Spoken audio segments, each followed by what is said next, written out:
સુરત આગમાં સહાય મુદ્દે ધારાસભ્ય કુમાર કાનાણીનું નિવેદન। આગની ઘટનાને લઈ કુમાર કાનાણીએ સીએમને પત્ર લખ્યો।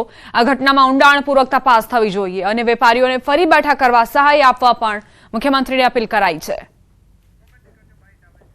કુમાર કાનાણી વેપારીઓને વહારે આવ્યા છે અને સાથે જ સરકાર પાસે માંગ કરી રહ્યા છે કે ટેક્સટાઇલ માર્કેટમાં જે 1000 કરોડનો નુકસાનીનો અંદાજ આંકવામાં આવી રહ્યો છે તેનાથી ઉપર ઉગારવા માટે વેપારીઓને મદદ કરવા માટે સરકાર આગળ આવે, જેથી આર્થિક રીતે પાયમાલીના આરે પહોંચેલા વેપારીઓ ફરી એક વખત બેઠા થાય। પૂર્ણ રીતે આની તપાસ થાય, કેવી રીતે આગ લાગી છે, ઘટના કેવી રીતે બની છે, 36 કલાક આગ કાબૂમાં ન આવવાના કારણો શું છે, સંપૂર્ણ તપાસ થાય અને તપાસના અંતે આ વેપારીઓને આપણે કેવી રીતે મદદ કરી શકીએ, કઈ રીતે એને ઉપયોગી થઈ શકીએ અને કેવી રીતે મદદ કરવાથી આ વેપારી ફરીવાર વેપાર ધંધો શરૂ કરે અને પગભર થાય એવી મેં માગણી મુખ્યમંત્રી શ્રી ભૂપેન્દ્રભાઈ પટેલ સાહેબને કરી છે।